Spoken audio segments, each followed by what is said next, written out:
Inspiring interviews with today's top landlords. This is the Rental Income Podcast. And now, Dan Lane. Scott, tell me what happened with your Airbnbs. Yeah, we needed more consistency as the market's gotten tighter, and I think really Americans' wallets have gotten tighter. The amount of bookings that we were getting weren't what they used to be. And so we started looking at some of our other performing assets, and we said, hey, man, listen, if we take this exact same property, get rid of the Airbnb model and move it into co-living, we should be able to convert these underperforming properties that scare us every month into something that actually can put cash in our pockets. Scott is consistently profiting anywhere between $1,500 and $2,000 a month on each single family property that he owns. And on the show today, we're going to figure out how he's doing it. We'll talk about ways that he's maximizing revenue. We'll talk about what he's looking for in a co-living property and how he's finding deals today. We'll also talk about the platform that he's using to find tenants and manage his properties. And we'll talk about how he's managing his properties from outside the country. Scott is currently living in Colombia, but he's managing properties in both Virginia and Florida. Joining us on the show today from Colombia is Scott Morse. We'll take a quick break to thank our sponsors. We'll come right back and we'll talk to Scott. It's a lot of work to find a really good rental property. And when you actually find that property, you want to make sure you're working with a lender that can get that loan closed. The lender that I recommend is Chaley Ridge from Ridge Lending Group.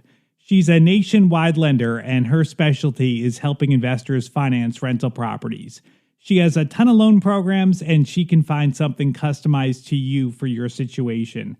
If you want to find out more or you're ready to get started today, just go to ridgelendinggroup.com. That's RIDGE lendinggroup.com, NMLS 42056. Are you thinking about investing in rental properties, but maybe you don't know where to start? My friends at Mid-South Home Buyers make it simple. For over 23 years, they've been selling fully renovated turnkey rental properties in Memphis and Little Rock. We're talking new roofs, plumbing, electric, kitchens, bathrooms. Everything is brand new and done right. And here's the best part. Every property comes with a well-qualified tenant in place before you close. That means you get cash flow from day one. Plus, Mid-South continues to professionally manage the property for you after the sale, and they back it up with two powerful guarantees. You get a 1-year total maintenance warranty and a lifetime occupancy guarantee. Personally, I've bought 5 properties from them, and I couldn't be happier. If you want to talk to someone that's been through the process, feel free to reach out to me. I'm happy to answer any questions, or if you're ready to get started, just go to midsouthhomebuyers.com. That's midsouthhomebuyers.com. Scott, so what happened? So the Airbnbs were working great. They were making lots of money, and then things just kind of changed? Yeah, I'd say probably almost a year and a half ago, I think we saw some words start to appear on the wall. As they say, the writing's on the wall. And we held through it. But the booking ratio, the amount of rooms that were available, everything, and I mean every place in Florida that we had a property, all of them systematically started seeing drops. Even during like really good performing months, we all of a sudden had vacancies that we never had before. Why do you think it was? Are people just staying at hotels, or are they traveling less? Like, why did things drop off? I think a lot of it is kind of Airbnb fatigue. You know, what started out was a really great product, and it still is a great product. I think they have consistently not only gotten the reputation, which is probably worse than the actual part, but I think people just feel like they're so feed to death. And there's some other operators out there that really are sticking it to the guest, that it's started to get this reputation. At the simultaneous time, the economy is kind of constricting a little bit. I think people aren't willing to be nickeled and dimed on something like this, where they get either a surprise fee or just a surprise experience to the negative side. So when your bookings dropped off, like, were you thinking, okay, we got to pivot, we got to do something else? Or did you think maybe it's just a slow month and things are going to turn around? You know, I can genuinely say in the beginning, I was just a little bit in denial, because the margins still there were better than a traditional single family. So, it was performing better than our single family. So even if it drops, hey, it's at least dropping to the same as the rest of this asset class. Genuinely, I didn't envision that they would start to underperform my traditional long-term rentals. Right, right. All right. Well, I want to talk about what you did to pivot, but let's talk about your portfolio real quick. What does your portfolio look like? Not the biggest in the world, but we have just in residential properties, we have 42 rentals on the non-commercial side. Of that, there's a handful that are Airbnb still. We're 6 co-living properties right now, and then the rest are still long-term that we're considering either pivoting ultimately if the municipality allows it into co-living, or ultimately just sitting on them and peeling them off when appropriate. So some of the Airbnbs are still doing good, or have you just not gotten around to? They're all doing bad. Yeah, they're all doing bad. They're enough to still kind of pay the bills, but what it forces us to do is just hold on to them, just so that way we can cover what we're in for it, and then just sell them in the future or put them on the market. And but none of them are something that I'm proud of at this moment, where I don't think, man, if I could co-live in this place, I would, but it just doesn't allow it. Right. Okay. All right. So tell me about the co-living. So are you finding a group of people to rent a house, or do you just rent out each room to just random people?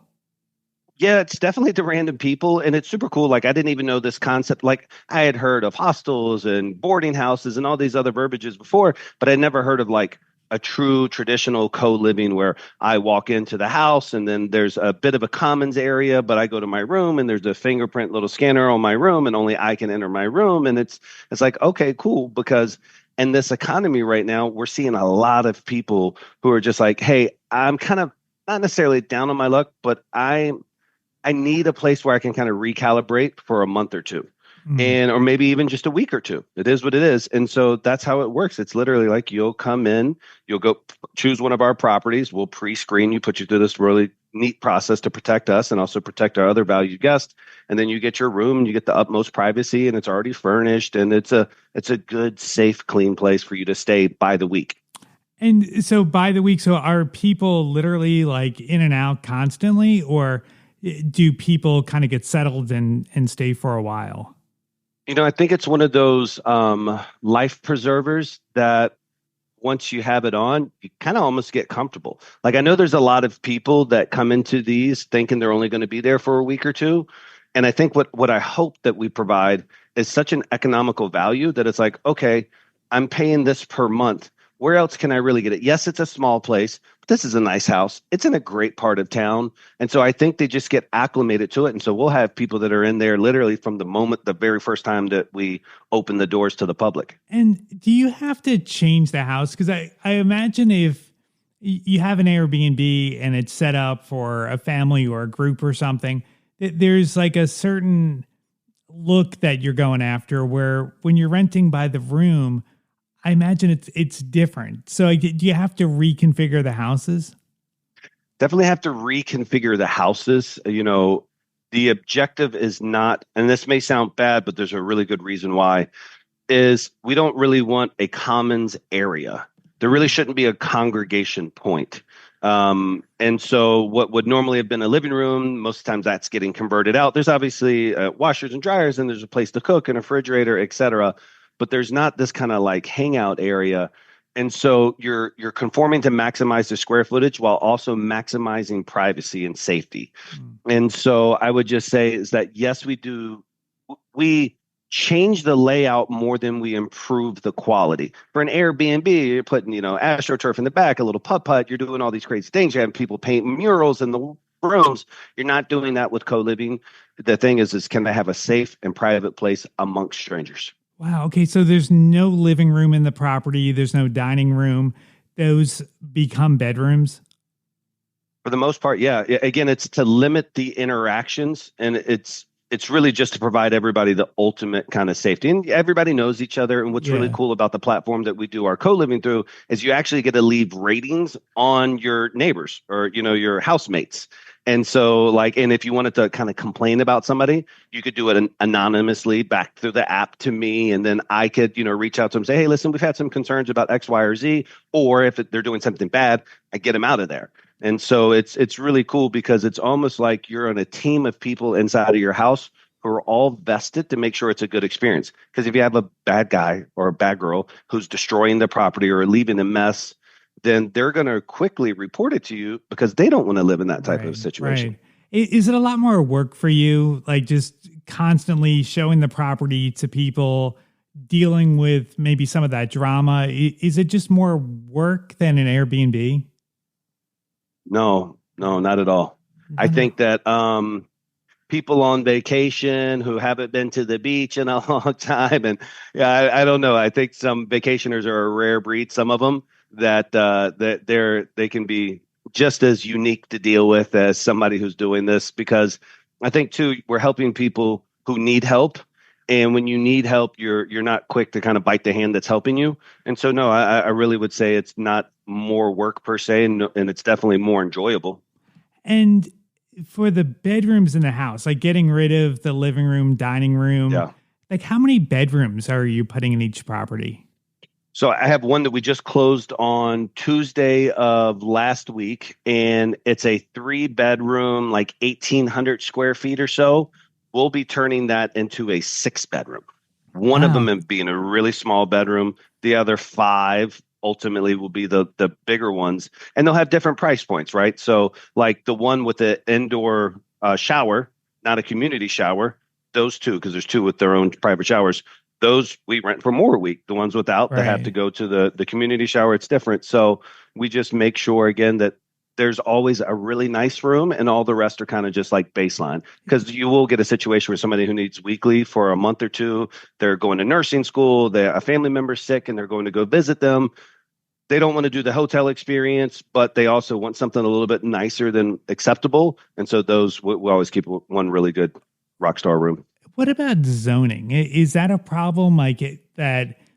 Do any of the counties have problems with you having so many bedrooms and having so many people in there? Yeah, I haven't ran into it. I know of it, and I think that I also know of a lot of people who are operating co-livings in these places with restrictions against it. I'm personally not, and the overarching truth is there's such a need for affordable housing that more and more counties are coming online to this concept. And I think that's almost what needs to be done. The issue becomes like street parking and driveway parking. And does it look like there's a Right, party right. every day at this house, et cetera, et cetera. So there's communities that are a lot better for it. Like the one that we just did, it's a 6 bedroom. It's literally the first house off of the main thoroughfare, and there's a bus station right here. And so Okay. most of the people who live in there actually probably won't have a car. Maybe two or three. There's plenty of street parking there, but the rest of them are going to rent this because of its proximity to the bus line, so they can go to the casino and do their daily job, come back, boom, and then that's how the city needs it because there's not enough affordable housing in this particular area, and the community kind of accepts it because it's going on already. Let's take a look at some numbers. So Sure. with Airbnb, like when let's talk about one of your properties. So when it Yep. was an Airbnb, how much were you profiting on it? Yeah. When people ask that question, I say, what month, what year? Mm, Because it's probably the most volatile. Like we also do self storage with my business partner in Orlando, and we actually had he sent me a photo. Actually, I saw it on Instagram first, and then I messaged him. But he was like, he said something about one of my pipes busting our rentals today because it was corroded, and he said I never have this issue with self storage, and I'm like, man, he's so right because some of the inconsistencies that we got with, let's say, Airbnb, we never had with long term mm. or these other ones. So the long story short is I always tell people on, one in particular, we might in a bad month, we were maybe 500 in profit to the after mortgage and expenses and everything. On a great month, maybe 1,500 or more, but it was never consistent. It wasn't like I knew that we could peel off X amount, at least over the past year or so. Just the consistency fell through the floor. And so with the co-living, so it is way more consistent. You've got, even with people turning over sometimes every week, you're filling those properties or those rooms right away. Yeah, I don't know if I've ever had a back to back 1 week at a time. The 1 week thing really doesn't happen much Okay. at all. But the turnover, because it is just a square, small room, is really easy. It's Right. not like I'm turning over a whole house. I'm doing carpets, I'm doing repainting everything. No, like as long as they treated the room good, we're going in there, we're turning it over, we're making it clean. ready to go, and then it's on. So it's really, really quick. We'll get it done in a couple of hours. It's not a big deal to turn over a room. Just a good cleaning, and then you get, when you put it on Pad Split, you get people right away that are looking to rent it. Yeah, it's a great point. So that is the platform that we've chosen to use. We've analyzed doing it on our own, and in the particular markets that we're in, Pad Split's like really, really popular. And so it really drives all the fulfillment. If we have a room that's available for any period of time, it's a surprise. And if I just tweak the numbers a little bit, then I'll get it moved. But it's also one of these platforms where you can see what everybody else is renting their room for. So if they're at like 170 and mine's been vacant for more than a week, I'll just put it up for 160. Then everybody in that place gets an alert, new property available, 160 a week, and then boom. And all right, so if you were to look at your average profit on a regular month with renting on Pad Split, how much are you making every month? So we're in Virginia and Florida, but more, I would say double than every single family that I have. And realistically, I use the one in Florida that we were talking about before we hopped on this call. It'll bring in 5,300 gross. After Pad Split, it's going to be about 4,500 to me. So 5,300, 4,500. That same property doesn't even rent for 2,500. So like you go to Zillow, you see my neighbors can't even rent theirs for 2,500. So the same house that they can't rent for 2,500, we're bringing 4,500 to us, but really Pad Split was able to help us move this at 5,300.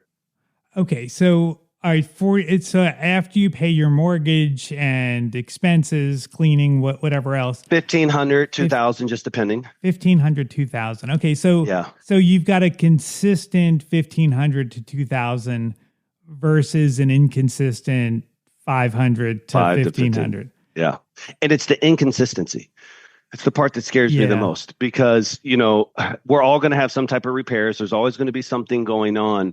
But if I were a gambling man, and I don't want to be pessimistic to this at all, I say, okay, from the way I've watched the trend line of the economy, do I see more compression forcing people into some of these smaller living, or do I see so much less compression that paying for overpriced vacation rentals with the additional fees out the wazoo is going to be more of the play?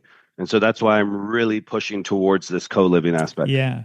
Yeah. I mean, I think it makes a lot of sense. And especially if you're in an area where maybe the numbers are tight and you just can't make enough money, like this could be a good way to make a property profitable where otherwise on a traditional long-term rental, it wouldn't. So I really think it's a good idea. So, all right, let's talk about finding deals. So how are you finding properties today? How I find properties and how I think the average Joe should find properties, I think are going to be a little bit different. I'm talking to you from a big, huge real estate office. We have a ton of outbound cold callers. We're PPC. We're direct to seller like champions. Like that's how I source all of mine out there. I'm way, way knee deep in the off market direct to seller vertical. For most people out there, though, if they want to be off market, they should probably work with like a wholesaler or go to a really popular wholesaler website. And so when people come to me like, hey, man, I want to do what you do, I say, just don't give yourself brain damage. Why don't you buy from guys like us?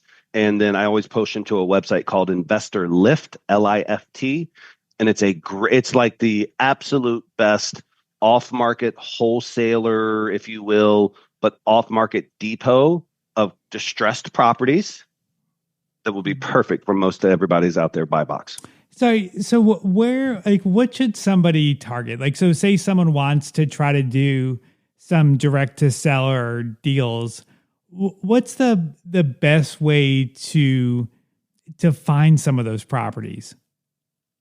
Again, it's just really appetite. So talking about the worst pain is cold calling, but it's actually one of my favorites. I love it. And so what we'll do, Dan, is we'll pull a list. We'll take our zip code. We'll say, hey, we want to be in Petersburg, Virginia. We want homes built after 1920 through 1980 because they're right amount of kind of rough edges to them, if you will. And it's got to at least have 2,000 square foot, et cetera, et cetera. So we'll pull this list and say, hey, how about give us all the divorce, pre-foreclosure, probate, absentee owners, equity of 100% or higher, purchased more than 30 years ago, 2 stories. Like you can look at all this cool stuff in the data And then we pull those lists and then we call those homeowners and just say, hey, listen, we're a local investment company. We're buying homes in there. Just see if you'd be open to an all cash offer for your property. You got to kiss a lot of frogs to get the princess, as they say, but that's what we do. And that's how we're able to get a lot of those direct to seller deals. So, I mean, you guys are, I mean, you've got a company where you're doing this. So, I mean, you're probably really good on the phone. I'm sure your team is really good on the phone, but like how many calls do you have to make before you find someone that's willing to sell their property? Well, I can tell you that it typically takes about 10,000 addresses for one deal. Wow. Wow. Yep. Like a real deal, like something you want to take, but 10,000 addresses. Of those 10,000 addresses, Dan, you're only going to get a fraction of those people ever on the phone. Right. So of those 10,000, maybe you'll get, I don't know. I would say 3,000 people you would get on the phone of that 10,000. Of those, you'd probably generate about 20 interested people who are open, of which one of those is like, exactly, yes, it's perfect for your buy box. Your off mark, low price works for them for whatever reasons. Everything just matches together. So I know that it's a big number. There's probably anybody who's in this space say, it doesn't take me that many.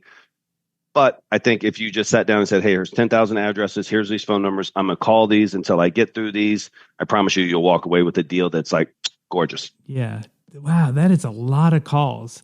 And I mean, that almost seems overwhelming for someone to do on their own. I mean, like the thought of me sitting down and making 10,000 calls, like it's just never going to happen. I'm going to give up after maybe 100. So like, what keeps you going to make those extra calls? Like, is it just that, the payoff is going to be so good that you're going to get a ridiculous deal? Is that what keeps you going? No, it's a dialer. Because I'm not manually dialing 10,000 calls. Yeah. No, you put them bad boys in a dial, you press play, sit back, and every few seconds somebody answers, wrong number, right name, blah, blah, blah, blah, blah. It'll take you a month. And again, this is like worst case scenarios. But if you could sit down in front of a computer in a month, like if you wanted to get 6 deals added to your portfolio, and you're like, I don't want to come out of really any pocket. I don't want to spend a lot of marketing. And, I'm willing to put in the legwork. Like I work for a month, I get a deal. I go flip it. And I come back the next third month and I work for a month, I get a deal, and then I do my thing. Literally, you could go through 10,000 records easily as a one-man show or one-woman show, knock it all out on a dialer, have some breathing room, have good days, have quality conversations with people, save the ones that were close for later. And now you got a pipeline, but it's a really cool way to not spend a lot of money. And the same thing happens with people who drop mail. When they drop mail, you'll drop 10,000 pieces of mail. You should get a deal out of 10,000 pieces of mail. That's a way less effort, because you're going to get inbound calls on that one, but the costs are going to be way higher. And so if somebody's like, hey, I just need to preserve costs and I really don't have, $14,000 to spend right now, what's the cheapest way? I say, hey man, cold calling. Yeah. Yep. Or like you said, find a wholesaler. Find a wholesaler. It's the truth. A lot easier. So the last thing I want to ask you is your living situation. So you live in Columbia and you're buying rentals. So your rentals are where? In Virginia and Florida. Yep. Like all residential. How did that happen? Like, how did you end up in Columbia? I think like most men who end up in Columbia, it was a Colombian woman. I met my wife. She went to UCF. I was living in Central Florida at that time, Dan, and I met her. She just graduated college there, an American citizen and stuff already. And when I got into the REI space, which was only about 5-6 years ago, actually it'll be 6 years in January, which is crazy to think. But when I got into this space, I was telling her I was having problems outsourcing some of my marketing because they were just doing a really crappy job. Like I was outsourcing some of my marketing to Pakistan, Egypt, the Philippines. And it was just tough. And she's just like, well, why don't we just take it to Colombia? Like you'll pay more, but it's still not going to be near shore, onshore prices. And, we can bring jobs back to my hometown. So literally, like we're in this place called Pereira, Colombia. It's in the Coffee Triangle. It's the middle of the Amazons. And I'm in an office with 100 and some hyper fluent English speaking kids that are working like a job where they're more paid than any of their friends. And it's been a really cool opportunity because without real estate, these kids wouldn't have the roles that they have, and I wouldn't be able to do what I wanted to do, which is make an impact to where people were appreciative of it, but also give me and my family a lifestyle where it's like, hey, I can do a lot of this from my laptop now. I don't have to physically be in an office. And real estate kind of opened that door for me into a different channel I hadn't been in. So then how are you managing everything? Like, do you have a property manager that's helping you, or are you managing the properties from Colombia? I mean, other than a boots on the ground need, like I'll have one of my business partners up there just go and stop by a property. Like we just started this one. The property that we just picked up, the latest one that we got closed on last week, I went there one time because I just happened to be in town. Other than if I hadn't been in Virginia at that moment, I never would have seen the property. We got our photos, we ran our numbers, I got my funding right through Kiavi, and then I'll go to that property out of curiosity, but I just don't need to. Like we do a good enough, virtual inspection. Our TCs are here, transaction coordinators, our dispo managers are here, our property manager, everything is done here internally. And with the help of the Pad Split platform, it's super easy. So you can do it from literally anywhere in the world. And the tenants pay you through Pad Split? They pay Pad Split takes their margin, and then the balance goes to me. And then you have like the boots on the ground person, a cleaner basically. Exactly. To go in there and do whatever needs to be done. 100%. If you want to reach out to Scott, or if you want to check out his website to learn more about how his company can help you find motivated sellers, I've got a link to everything on my website. You can find it at rentalincomepodcast.com/episode 543. I'd like to thank Chaley Ridge from Ridge Lending Group for sponsoring today's episode. If you're looking to buy a rental property, whether you're just getting started or you want to add to your portfolio, definitely reach out to Chaley. Right now, she's offering a free 30-minute strategy session to help you get a plan together to build your rental portfolio. If you want to take advantage of that, just go to ridgelendinggroup.com. NMLS 42056. Thank you so much for checking out the podcast today. Make sure you hit the follow button. I put out a new interview every single Tuesday. And if you're following the show, you'll get notified when the next episode comes out. My name is Dan Lane, and this has been the Rental Income Podcast.